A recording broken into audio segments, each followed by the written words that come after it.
Free audio post-production by alphonic.com.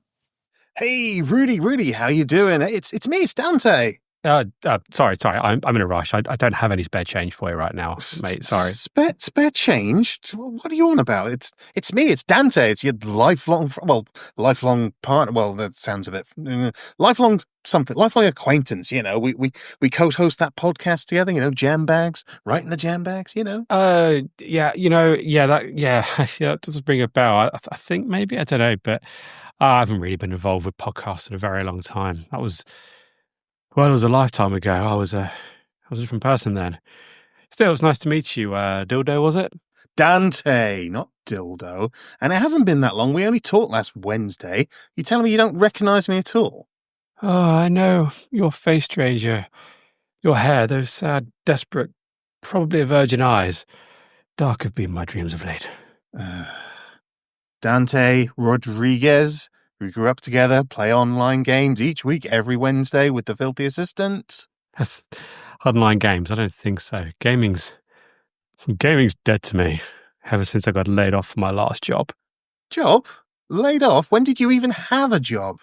We caught up 2 days ago and you didn't mention any job. Oh, you claim to know me, to be my co-host, but you can't remember that great laying off of 2024. The whole video game industry has collapsed, man. We're in free fall. No, I mean, I know things are hard in the industry. We've got talented people being laid off in scores of studios around the world. I mean, you are not one of those talented people. Oh, don't you recall? I was the lead, definitely lead, no one else, host on a video games podcast. When the parent company that ran us decided we weren't profitable anymore, with literally hours of loyal service, I was kicked to the curb. I was lost, destitute, with a flooded job market and no local opportunities. I was faced with upending my loyal family and moving to yet another city in the hope that some other video game podcast would be something more stable for us. I just couldn't do that little Jimmy and Jambalina. Not again. And they got so used to the school, the special school, so I quit the industry. People might need their satirical video game podcast, but I couldn't be a part of it anymore. I don't know what happened to the others on the podcast. Probably homeless, maybe even dead. Certainly not smelling too good. I was broken. I need to leave it all behind. Sweet Jesus, no. This is not at all what happened to our podcast. There just wasn't anyone else on the podcast. They certainly aren't dead or homeless. I can literally see you sat in your home right now. We got too busy with real life. You went a bit crazy, and I couldn't be bothered. So we never recorded an episode for like a year and some change. But that has all changed because it's a big month. We have Switch 2 happening. We've got handhelds coming out of our asses. There's Witcher 4 for me to overhype. And, all that kind of culture war stuff to get involved in. Even Silksong might get released. We need to get recording again. This is the right time for it. I don't know how. I quit. I wouldn't even know how to hold a microphone, let alone produce award-winning content like we used to. Well, I don't know what awards we ever possibly could have won. We didn't ever win any, unless you count that award for like most listens that were stopped in 30 minutes of listening from Spotify. An award is an award, Dante. You know this. We were good. We were the best for about 30 seconds. Then we sort of lost it, apparently, and people switched off. But yeah, they quite like the theme. All the rest of it just went downhill. Anyway, are you going to get off your ass and get back into doing this podcast with me? Don't you see, Dante? The gaming industry is in flames. AAA gaming is unsustainable. Cost of living crisis means people can't afford games or anything. What is there to record? What could we do as two middle-aged straight white men with our own podcasts and just those simple dreams of hitting the big time? Oh, well, I don't know, I'm just plucking out of the air here, but we could, do a podcast? I can't. I don't even know where the record button is on my laptop anymore. You are literally recording it right now. Oh, so that's what that button does. Huh, didn't know that. Anyway, I just can't. I can't. Just leave me behind, man. Go do your thing. I wish you Godspeed. Oh, yeah. I mean, obviously, I could do that, but I mean, I need you, Rudy. You do? I really need you, Rudy. Nobody else has the editing software and I can't afford it. No dice. I have an invite to try the Switch 2 early. And we are back, listeners of the Jambags Comedy Gaming Podcast. Do, do, do, do, do, do, do, do, do, do, do, do, do.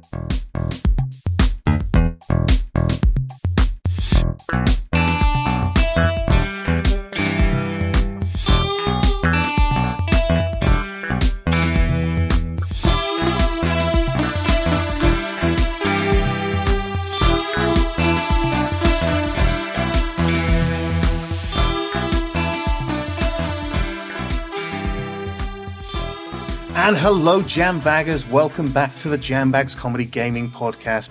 It has been a couple of minutes since we've seen you, hasn't it, Rudy? At least 3 minutes. Absolutely. Maybe 4. 4 whole minutes. Can't tell the time, though. I never learned as a child. No. It was always one of those skills that that's kind of how we bonded when we first met, is our inability to tell time. And we got kind of lost and our parents had to pick us up, but we didn't know when. Exactly. And that was before anyone would give us watches or explain how they worked. So, or phones. Or those tracking collars you can get for prisoners. So, hey. What a time to be alive it was back in those days when you could do that to your kids. You can put them in, expensive prison materials and not get sued for it. Yeah, we had some good folks. But anyway, what have you been up to in the last squillion, billion, trillion years? Okay, well, I've bought a house which I've been renovating. It's kind of a fixer-upper, and it's nearly ready. I'm hoping to have some people around and show it off at some point soon. But yeah, that's been taking up most of my time, getting the house ready, making sure I don't freeze to death in here, all that good stuff. How about you? Well, I mean, I'm expecting that if you're freezing to death, I'd have lent you my Xbox Series S. To keep you warm. You could have just put on, trust me, put on Indiana Jones and the Golden Circle and just heat your whole house. I swear to God, over this last winter that I've been in this house, my Series X has done a better job at heating my living room than the radiator I've got in there. I wouldn't be surprised. Yeah, stick a modern AAA game in there and just watch the whole thing cook. Oh yeah, absolutely. Cyberpunk does it a world of good. Keeps things nice and toasty. So yeah, what's new with you? Oh, not much. Just swapping things around, changed jobs, changed hairstyle. By that I mean I'm going bald. Awesome. Just tinkering along, occasionally playing with myself. The usual kind of stuff. Oh yeah, I mean we do like a good play with ourselves and each other when we get the opportunity, because we have still been meeting for Wednesday night gaming, as we said in our bit of an intro, and we've just started Red Dead Online, really hitting those trends at the peak of their popularity. I, for one, I'm just amazed at how busy it is as a game. I'm really surprised we aren't the only ones on it. No, I can guarantee that when I actually got up into a different posse instead of ours, I was automatically bullied within 3.5 seconds of loading into it. I was lassoed, tied, and dragged through the mud by 3 other people. Yeah. It was very much, what I kind of expect the Wild West to be like for someone like me. So I guess it was quite an immersive sim, but...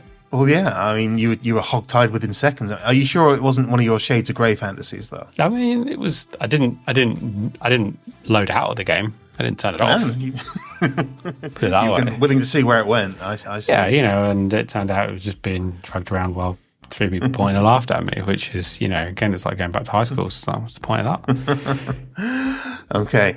What would you say is the best game you've played in the last year, since we haven't done an award show? Oh, I tell you what. That's a really hard one.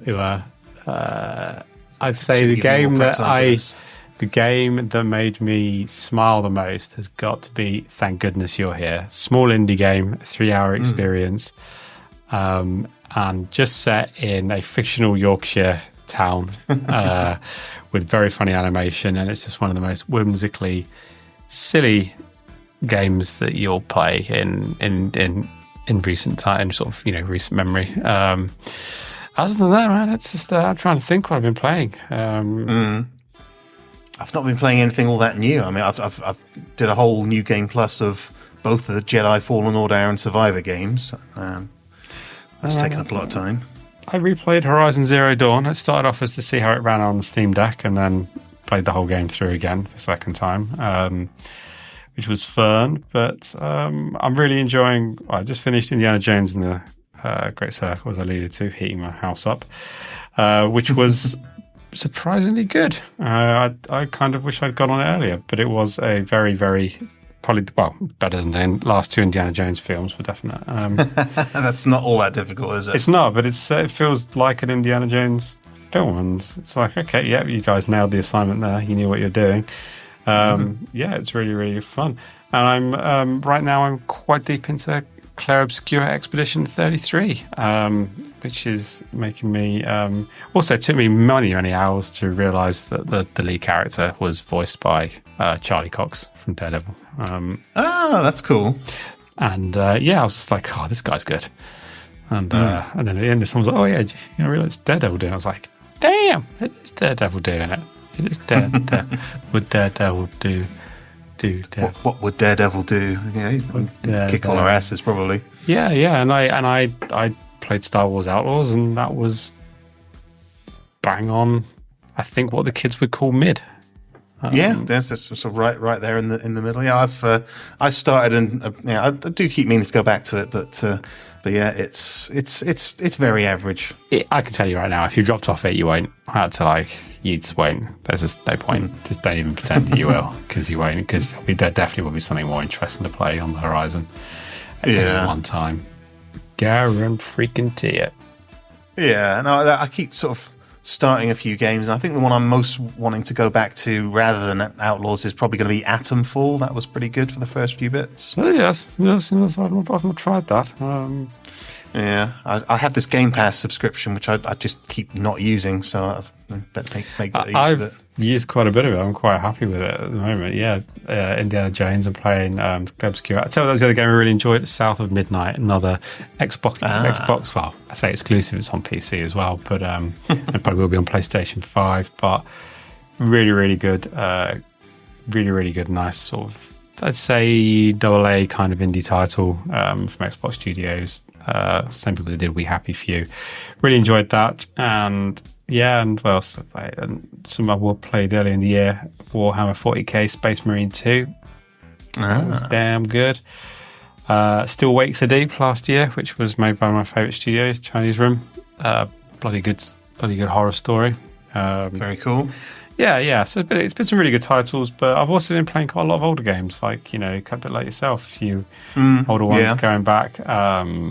You know, so it's been a weird kind of year, but I think this year's one I'm gripped. So yeah, Clair Obscure has got me gripped, and I really want to play Avowed, and there's Doom, Dark Ages, which I kind of want to play. I don't know why. I've got it in my head that I want to play that, so we shall see. But we've got quite a lot to get through since it's a year, and there's a lot happening in the games industry, so we need to probably do some work. We probably do need to maybe report on some news. What do you say? I think we should do some news. Yeah, let's do some news.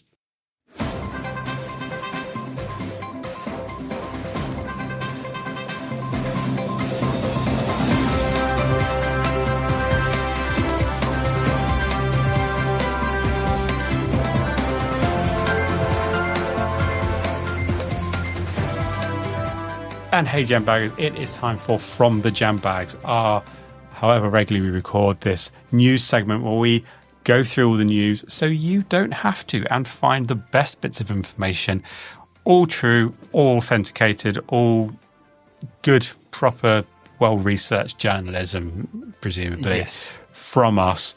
And we do it one at a time. And Dante, you're going to hit me with your bit of news here. So what have you got for all our listeners? I am. Well, our first completely genuine and definitely not made up piece of news is that all those crazy people over at that big tech company Microshaft have had their big showcase over the last weekend. It was and big. They have, it feels big and hard. Throbbing. Phil the Jacket is filling his jackets on some of the stuff that we can see here. So we've got Shoot Shooty Bang Bang 21. Wow. Was not expecting that. I know. That came out of nowhere. It really did. How could we possibly have expected that one to come out with yet another Shooty Bang Bang game? How they keep those fresh and original? Sacre blur, which will become more relevant in my news story later. But anyway. No spoilers for your stories. I'm looking forward for this one. So there's there's a little tease of something that we wanted to talk about later on in the podcast as well. Empty Soldier. Oof. Yeah. Well, that's something that I think we need to do a bit more work on, to be honest. But yeah. Oof. Yes, and the Outer Space 2, which looks like it might be good. I enjoyed Outer Space 1, and I'm looking forward to what Outer Space 2 is going to be. It was very spacey, and I felt quite wild. Spaced out? Yeah, it was very wild, but out of the wild. I don't know where I'm going with this one. You carry on. I have no idea. So lots of interesting stuff being teased. Even though there's not official announcements of their kind of big car racing game.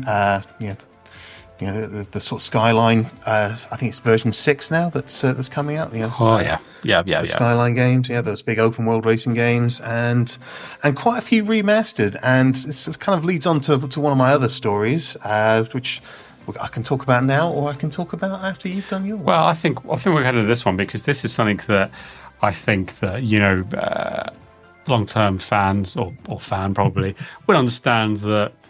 I'm a bit of a fan of some of the old From Software games. So From Software, very much the real gamers.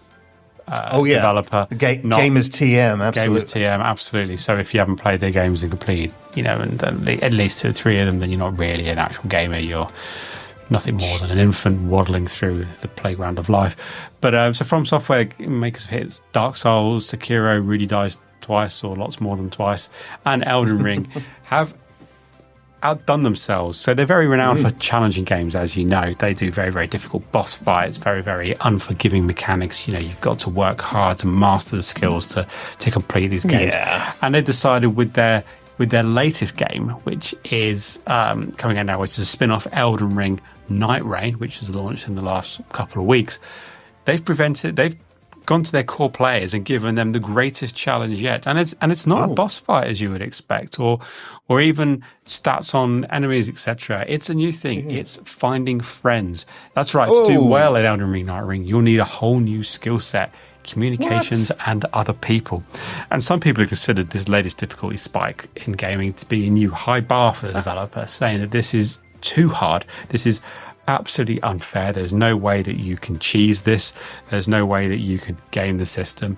Others have called an accessibility issue, which is, perhaps that they haven't got the ability to make friends or have friends or maintain any kind of real relationship. I'd say that does sound like an accessibility issue, but since they're not particularly keen on adding other things like a very, very slightly easier mode or the option to pause the game, complain about that. I'll get back to the FromSoft name in a second, but I mean it's gone to the point now where people are resorting to posting Reddit messages asking for pretend friends to dial in to try and pretend to meet up beforehand, pretend to have some kind of chemistry. Just so they can play the game, make up entire life histories of friendship, things they've done together, just to try and get into the game and succeed at it. I thought that the entire point of the FromSoft games was to forsake everything else in your life, including friendship and communication or interpersonal interactions, for the sake of getting good at these games. Absolutely. So, but to do this is their ultimate curveball, which is like, we've trained you to be a rude troll, and now no, you've got to get on with people and cooperate. And I'll just say right now, the From Software statement, there's been a lot of hoo-ha about this, about how challenging it's been. From Software commented with a single picture and an Insta, and it just read, "Get good, friend," and that was it. Friend. Just say, "Get good, friend." Get good, friend. Wow, I mean, what a savage put down that is. So that's From Software really upping the ante on their challenges. I can see a lot of people asking for their money back on this one. I feel a lot of refunds are going to be asked for because of this insane difficulty spike. It is, but then there's also a lot of people perhaps that feel that by trying to get their refunds, they'd be admitting they don't have any friends. So there's a pressure element to it. So maybe it's kind of like maybe FromSoft have got the right kind of scam going. Maybe, I don't know. But who knows? We'll see if it pays on. Just a bold strategy, as the dodgeballers say. Yeah, bold strategy there, Dante. Let's see if it pays off for them. But thinking about things paying off, you've got a bit of another story from the old Microsoft. Yeah. Well, it's Microsoft kind of picking things up where people like Tentacle have kind of left on. It's the sort of slightly trend in the gaming of remasters that aren't really necessary, or things that have either been remastered once before or just haven't been released that long ago, that they don't really need remastered again. So there's the Fewest of Us, version 2 has already had a remaster from Tentacle. Part 2 remaster 6.7. Yes. Yep. Yeah, absolutely. So And yeah, it seems like MaxiPad are going back to the well on that sort of thing. Really, much better than going for new and original ideas and IPs. They're just kind of remastering old ones. So we have Crucifix. Combat Endured is being the first one, the one that launched that first MaxiPad. I definitely enjoyed that. So yeah, I enjoyed it. So I guess I can endure it all over again in slightly more endure. I don't know, nicer way. I know. Yeah, it's got the member berries in it, but I'm not sure it's. I've played it through twice. Once when the first MaxiPad came out, and when MaxiPad 720 came out, I played it on there as well. Absolutely. But and also the Cogs of Battle is also getting a Cogs of Battle rearmed or something like reloaded. I don't know, something like that. Rechainsword is coming out. So.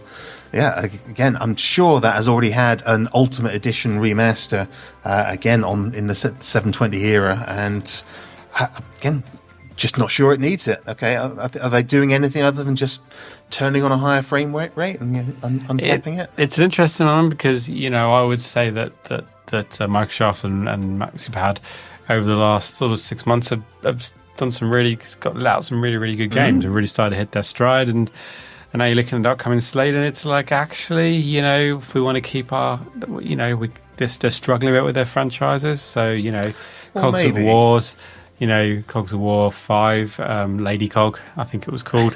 That did, it was okay received, but didn't blow anyone's bits off. And arguably the same with the last Crucifix, which was Crucifix Never Stopping. Was it? Number 6, wasn't it, or was it 7? 16. Oh yeah, that's 7. The Never Stopping one. Yeah, that's Never Stopping. It's Crucifix Never Stopping. And I'm surprised they haven't. We were all expecting Never Stopping. But hey, maybe, as I said, maybe this is a strategy that will work for them. But I'm a bit dubious on this one.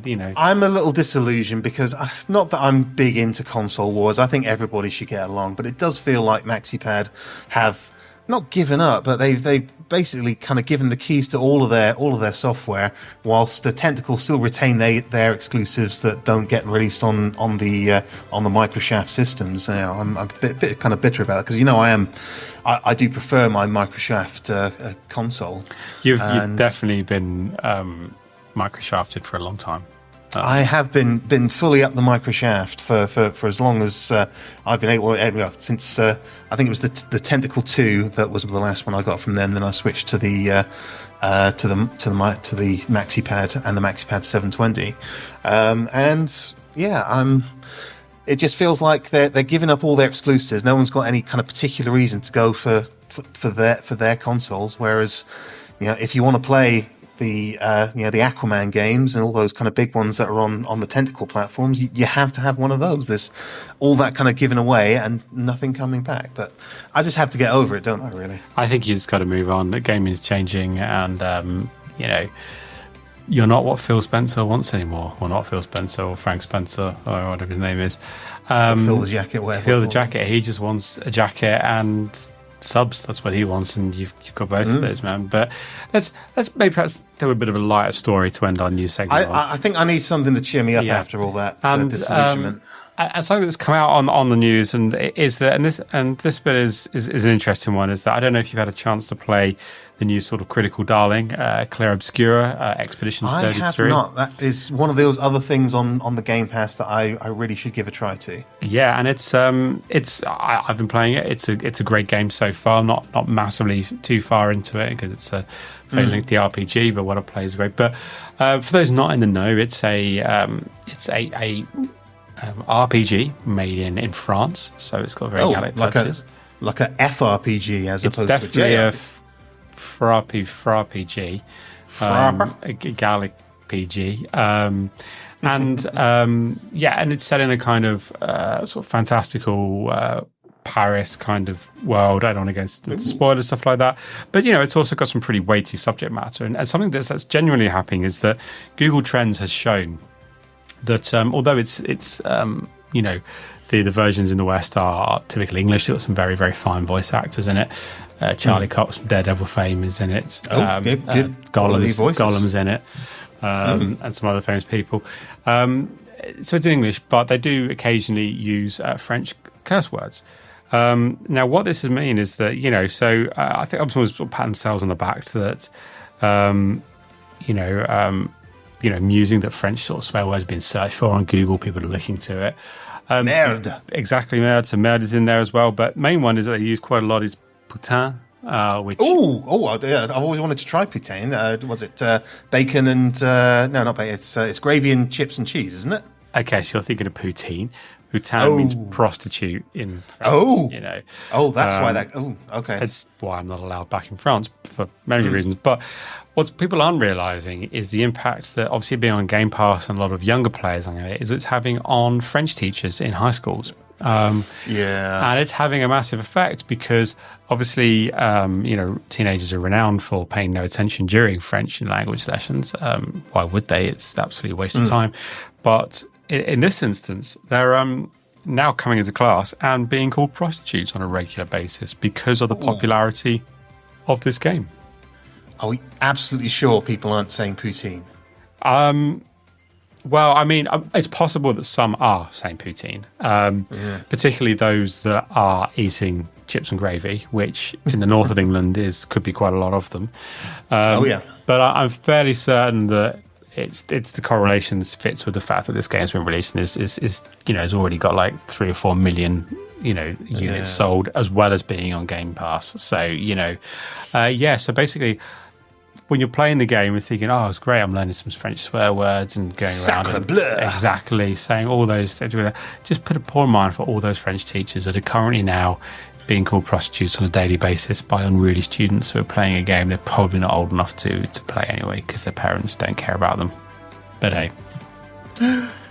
That oddly is quite uplifting to think about all those French teachers being called prostitutes. Putain. Putain. Awesome.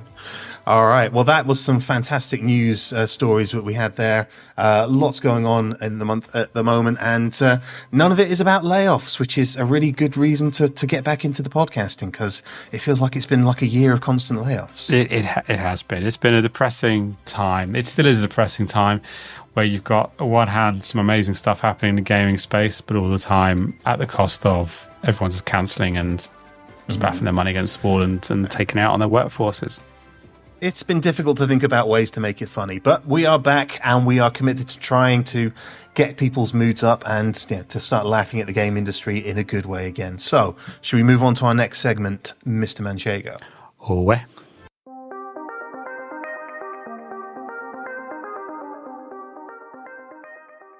Oh, man. I could really do with some spare change. Rudy, have you got any spare change? I really want to try and afford a Switch too. Sorry. Spent all my money on check this out. What do you think of my Switch 2, baby? Switch 2? How did you manage to get that? How did your wife let you get one of those? Those things aren't important. Let's just say that I found what I needed close to home, and now I'm enjoying this ultra-sized Switch 2. Look at this. Oh, let's have a look. Let's just show it to me. Oh, Rudy, what? That's not a Switch 2. That's a Nintendo DS with some Tipex on the back. Well, yeah, you might think that, but I'll just say this: that if you hold it really close to your face, it seems really big, like the Switch 2. Okay. This is I can see what you're trying to do there, but no, that's also Joy-Cons. Check this out. I'll put magnets on it. Oh, okay. Magnets from like a Screwball Scramble or something like that? Oh, no, really quite powerful magnets. It's making the screen go all fuzzy actually, and one of my fillings is starting to hurt. But it's still got magnets on it, and so pretty much the same as the Switch 2. And certainly is. And the unique selling point of the Switch 2 is the fact that it's got mouse mode. And check what I've got here, sellotaped to the back. That's a dead rat. That's not a mouse. Well, it's still alive slightly. Listen. Okay. It's trying to claw me. No, Yeah, exactly. So I've got mouse mode. I just put it down, and the little blighter runs away with it. God, let it go. Bye-bye. Okay, Bye. so there you go. you've ruined your Nintendo DS by strapping a mouse and some magnets to it. No, that's not true at all. I have ruined your Nintendo DS by strapping some magnets. I thought that looked familiar. It didn't have Tipex on the back of it when I last saw it. Oh, what have you done? Hey, look, times are hard, okay, and so am I. So I've just had to improvise. But look, I mean, ultimately, look, it's just a Switch, right? Why? Who's going to notice? Besides, why have you got one yet? Well, no. I could barely just afford a Nintendo DS. I wanted to try that out after all these years, and yeah, no. So that it took me a lot to afford that, Rudy. You don't know what I had to go through to afford that Nintendo DS that you've stolen. Well, that's a good point, actually. I did wonder where you got it from. How did you get that? Well, I sold my PS Vita to Cash Blasters. Wait a sec. You did what? I traded it in at Cash Blasters for the Nintendo DS. You sold PS Vita, the console that absolutely everybody on YouTube keeps telling everybody that it's the greatest handheld ever made and it didn't flop at all, and everyone was mad for not buying one. The one that's literally possessed by a demon.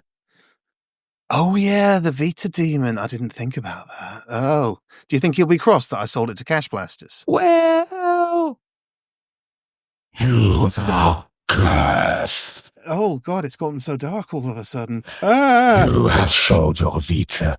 You are no longer handheld gaming royalty. Oh no! But it's just the graphics weren't as good as the DS and the Switch. Oh no! What have I done? Oh, it's come for my soul. Oh my God! What's that? Oh no! There's another portal opening. This looks even worse. What's coming through? Well, Nintendo, I demand a sacrifice. Oh well, it's $1. Oh, that's quite expensive. Your nearest relative, or your bank details, because we just want money here at Nintendo. Oh, what if I had $80? I wouldn't have broken Dante's Nintendo DS. Would you like to try out mouse mode? I would not like to try out the mouse mode. I want you to give me some more money. Ooh, he's not happy with that, is he? Yeah, it's really old. Okay, are you sure? Which one of us do you think's in the most trouble? Because okay, with the Vita demon, that's scary. That's been around for ages. This thing's new. I think the Nintendo demon's always been there, but it's just because we don't have any money at the moment. It's so expensive that we can actually see it, and it's been personified into some kind of green. Look, I think the main thing we need to do is run.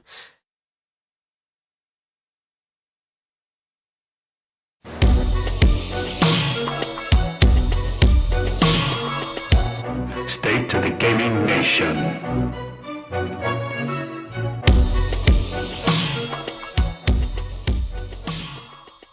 Oh, Rudy, that was it. That was intense. I know I said that I had tickets for the early Switch demo, which was only like a week after it started, but I wasn't expecting to be thoroughly molested by two Japanese money demons. Yeah, money demons, or possibly just very aggressive and quite forward cosplayers. I don't know, but look, I mean, we've got a. Oh, that's why that one had a neck beard. Yeah, I was very sweaty, but anyway, I just don't want to go through that again. We need something else. No, we absolutely we attended. It's this new business plan we need to come up with, because we're not breaking even on this podcast. New business plan, but does it involve the hard dollar? We're talking real cash, dirty moolah, cha-ching ching. Mucho dinero. Yes, it does involve some money. Then I am probably in. I mean, unless it's about my internal organs being sold again, or selling any other part of my body, or anything involves my body parts, basically. But again, but apart from that, I'm probably in. Yeah, well, that whole muling thing we tried last season, that had some drawbacks, but I thought that was a sound business plan. Anyway, what we're going to do is we're following the trend, just like when Sony, they went up to $70 games and then everybody followed, right? Yes, that is. I do. Alas, I recall that being a thing. Yes, and then Nintendo, they've come out, very recently and said, boom, $80 for a Mario Kart game, or literally any POS game that they put on their system. Yeah, boy, you're not right. You're not wrong with that one. And as we were being quite heavily molested, that we were being asked for that $80 just for being in the same room as them. But I mean, it's why you and I don't have enough money for food this month. We really don't. And so Microsoft have now come out and said that, about their games. And now, they think that even, one of the big ones like GTA 6, that might be $100 game. Yeah, I know. Capitalism sucks and all that. Go communism, comrades. Yay. But, what can we do? Well, everyone's really annoyed about the price hikes, but loads of people have ordered the Switch too. It doesn't seem to put people off. GTA 6 is still going to sell a bazillion copies, even if it's $100.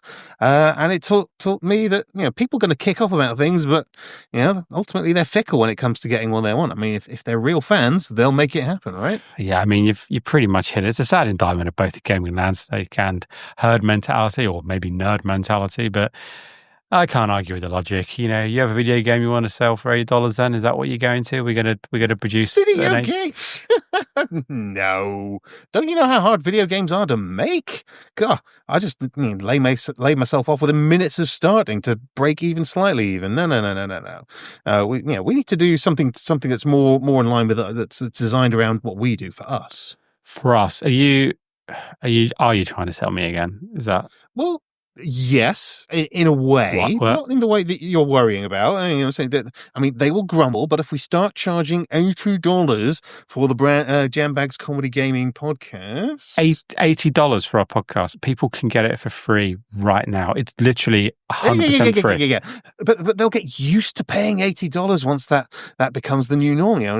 Rob Brydon, Off Menu, BBC News, that one with Lily Allen. They'll see us all making it and follow suit. We'll be the trailblazers, and then everyone will be getting in on the money. Yeah, like I can get those guys and expect that to happen probably at some point, but they'll have millions of listeners, and we have us, your mum, when she remembers how to unlock a phone, and the filthy assistant when he can remember how to unlock his phone.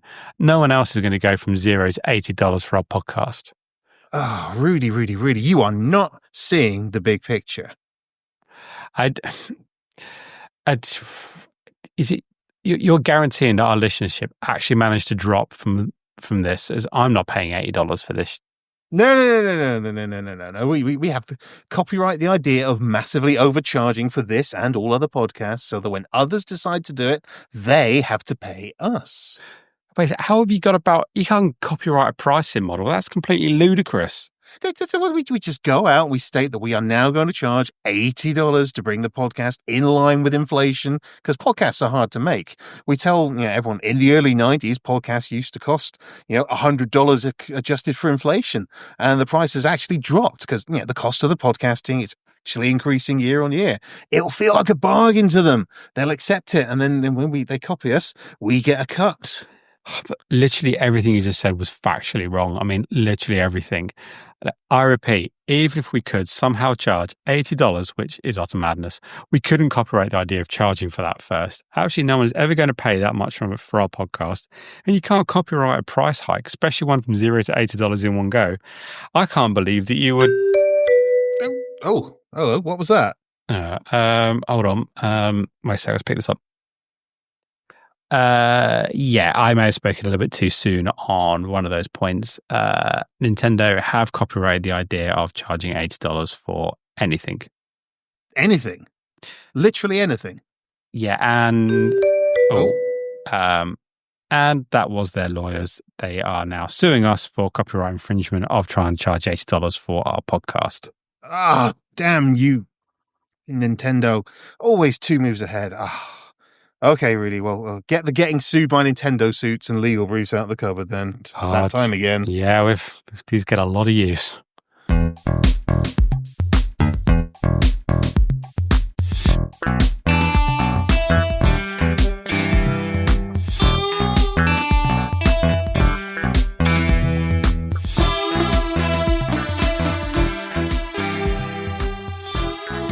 And that wraps up another episode of the Jambags Comedy Gaming Podcast. And as we normally tend to do, we've got a few questions lined up from our dear listeners.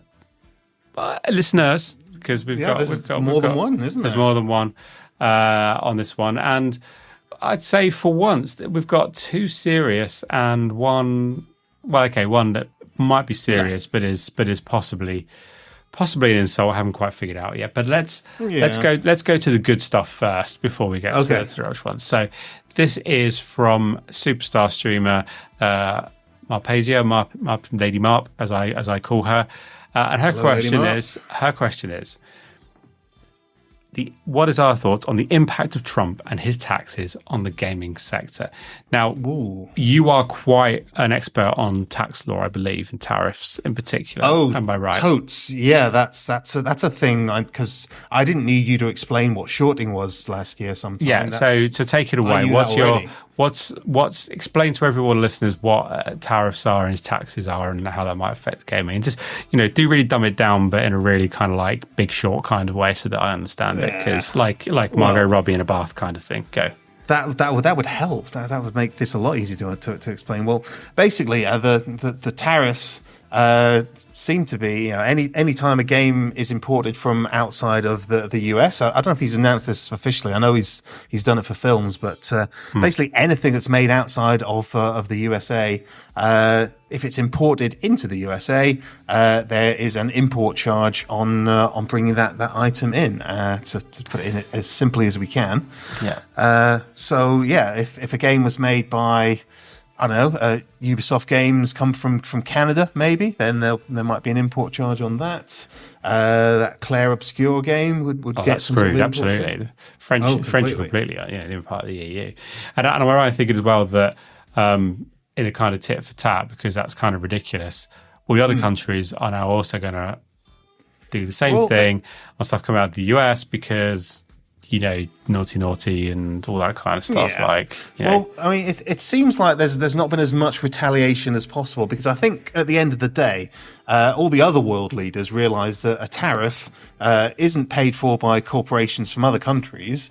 A tariff is actually paid for by the people in your country, because the prices of the items are going to go up. So, assuming there aren't any retaliatory tariffs on this side of everything, it's just going to be more expensive for Americans to buy these games. Which I know the US is a big gaming market. It's not the only gaming market, but it's one that a lot of people pay possibly more attention to than any of the others. So.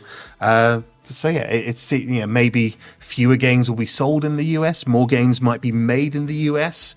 The US might then have their own games that only they play and they don't send out to other people. So if we just don't, people might boycott American games on this side. I mean, what do you think, Rudy? I'm just spitballing here, to be honest. Yeah, I mean, that sounds very sensible, and like there might be some real science behind it. I'm more concerned about the fact that, one of the things that I've read in the small print is that on top of normal sort of like tariffs, which are percentage, that Trump is applying a waifu tax. Any video game or any media that features what some would consider to be a waifu, essentially a sort of idealized version of a Japanese female character, will have a 90% tax applied to it. Oh man, it's going to hurt what Stellar Blade and it's going to hit a lot of teenage boys very hard in bits they didn't know they have. They're gonna be exploding from pent up problems for quite a while. But I think my viewpoint is that this is Lady Marples has hit a pretty difficult question for us at Jambags Comedy Podcast. So on the one hand, you got this kind of bizarre act of self-destruction by another nation, which is going to affect the prices for maybe games, but definitely hardware, all that good stuff. But at the same time, as a fledgling podcast, who produces quite a load of rubbish content, we recognise that a lot of MAGA supporters and perhaps Trump supporters are the exact demographic we want to go for, because they have a lot of money and not much sense and a lot of time, and we want those people to listen to us. So, I don't want to come down too hard on it. Is that yes, it could be your opinion that rising prices and all these tariff stuff is a bad thing. That might be an opinion, but obviously, Trump and listen to us. Yeah, and, And anyone is interested, we are both sat here wearing our red baseball caps right now, aren't we? We are You wearing can't red see it, baseball but caps, and we have totally a are. strange distrust of people who aren't the same skin colour as us. So, it's we difficult. We think like what you think. Yeah, absolutely. If you're anti the tariffs and anti-Trump, then that's your right. But if not, you guys are right, and you'll be in the promised land or something, or whatever it is. I don't know. Hopefully, QAnon works out, and Project 25 is everything you wanted it to be. Yay! Yeah. Please listen and join our Patreon. Anyway, And pay $80 for it. that'll be amazing because we are in a bit of trouble with the old Nintendo right now. So. Thank you, Lady Mopalolas. On to Witty, as he's named. Witty C. He sent us a question.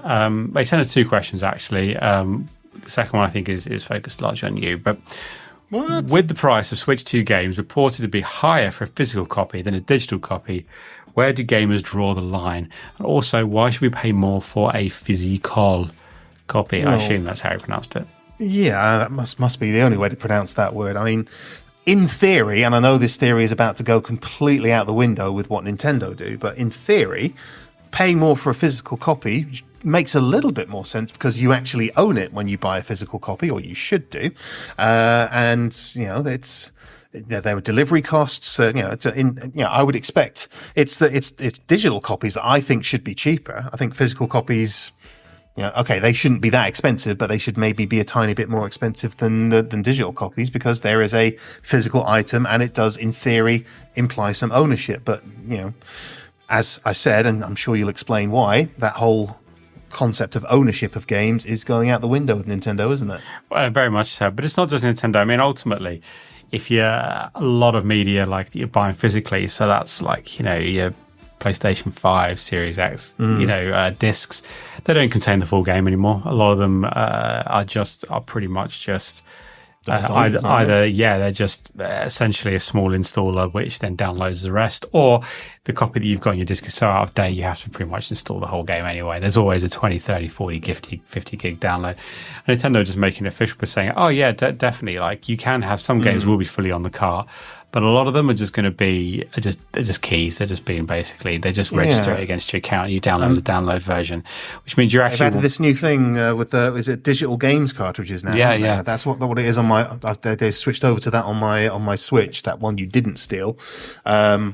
You had a Switch? Well. I did, yeah. That might have made a bit more convincing looking Switch 2. You could have just held the screen really close or something. It did seem quite stained. So, but anyway, you're going to say, but it is,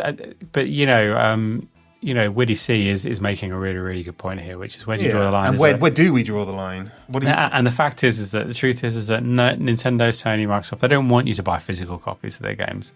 They make some money, but not as much money as if they sell it on their own stores. Retailers can offer offers, etc., that kind of thing, can provide price. They don't want that. Yeah. And more important, they don't want you selling the game when you're done.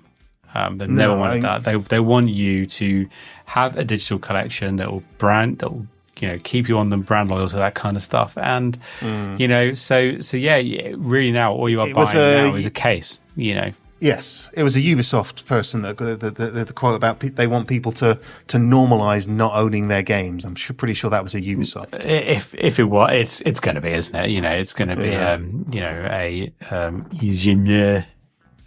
putain.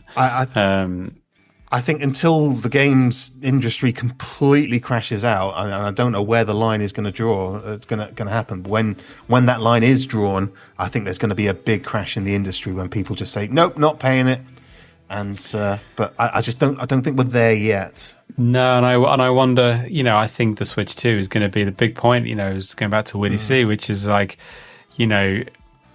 I think, people won't bother with the physical games for Switch 2, and then Nintendo will be like, yeah, great.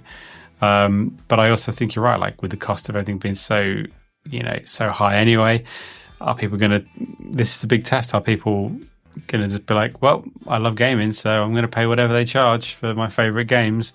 Or are they going to be like, oh, actually, you know what? I'd rather eat this week. I think I'm just going to not get, another copy, a slightly upgraded version of Breath of the Wild for $80, I mean, you could argue that gaming isn't really... Okay, I know the average age of gamer is keeping on going up and up, but in theory, gaming is kind of aimed at people with more disposable income than us, people with mortgages and that sort of stuff. And I don't know, when it becomes untenable for them, I think maybe we'll be closer to that line. What do you think? True that, but then I guess we're kind of, statistically, I think we're the old guard. Like, majority of younger players don't buy games, or very rarely buy games. They play free-to-play games. They're playing Fortnite. They're playing, Rocket League. They play Rocket League, exactly.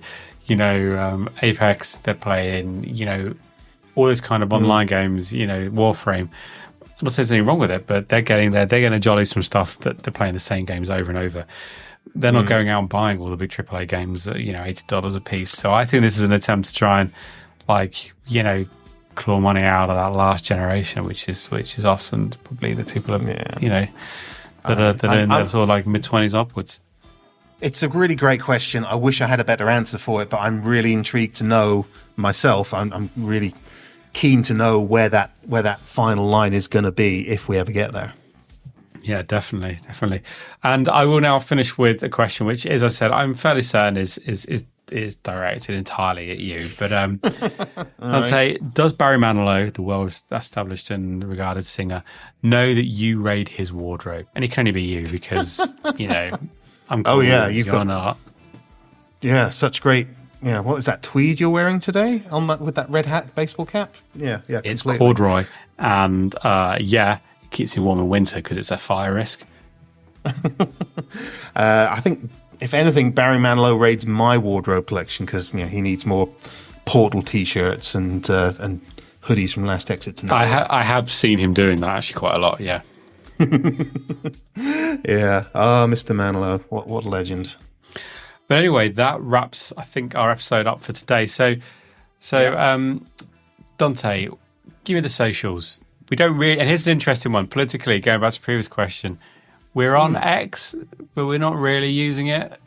We really aren't. Our X usage has completely dropped out over the past because, year, in truth, we just don't want to go on it at the moment. It's really horrible on there right now. Every time I go on there, it's like people saying that Pride Month shouldn't be a thing, and all that. Yeah, it's stuff. a pretty messy place, which does make promotion of things like this very hard. So we've kind of been off social media for a bit. We will probably go on to advertise these episodes, but I would say that probably you got more luck with the Insta and probably with the Facebook page as well. We'll probably get more onto those just because one of them's a dumpster fire, and yeah. I think I might have set us up a Blue Sky account as well, but again, like Threads, I don't think anyone's really using that to a massive amount just yet. I keep forgetting to even look on it, but you can find us on pretty much anything, any of the socials at Jambags_UK. You'll find one of us on that one there. That's the Instagram, and again, I believe that's what our Blue Sky is. I will double check that for the next episode. It's really slacking me, but we will get there. But yeah, it would be nice to interact more with our fan. Metal Shark, we miss you. We do. Yeah, we really do. So I'm sure there's maybe one or two others who we also definitely miss, the whole ABG crew. And are you still nerdying it? Are you still we are. So I am still on thenerdyparadox.com. So if you want to go to search thenerdyparadox.com, you can find our blog site. We do occasional podcasts as well on our Nerdy Paradox YouTube channel too, which is another side endeavor. So you can read some of our witterings and post that. And there's also a link to our Discord if you fancy joining that and getting directly involved with Nerdy Paradox. Absolutely. And on top of that, if you want to listen to Jambags, this episode you've probably listened to, but any previous stuff, you can find us on Apple Podcasts. You can find us on Spotify. You can find us on a audio version we put onto YouTube, as well as Simplecast and any of the links in our social media. So you'll be able to track those bad boys down. And nothing remains except to say thank you very much for tuning back in, Jambaggers, or if you're new, welcome. It's nice to have you around. We're just doing a bit of a relaunch now. So yeah, it's great to have you here, but it's also great to have returning people to us. So thank you very much for tuning in, and Yeah, make sure you hit those enemies right in the jambags.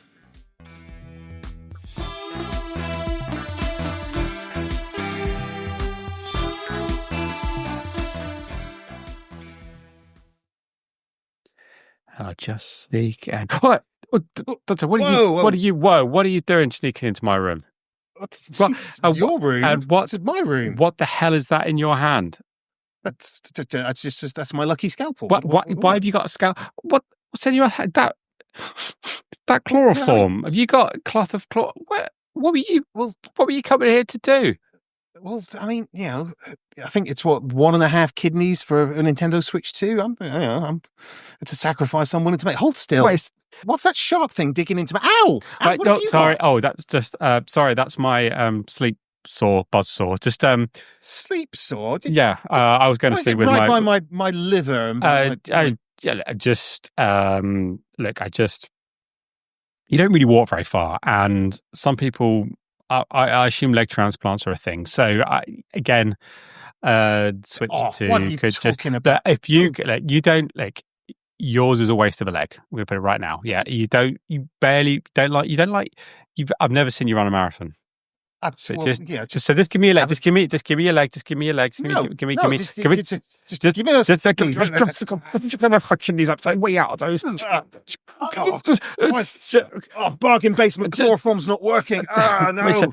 Oh, that's nice. That's quite nice, isn't it?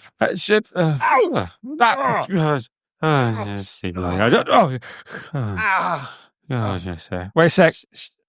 With chloroform each. Oh, not again. Free audio post-production by alphonic.com.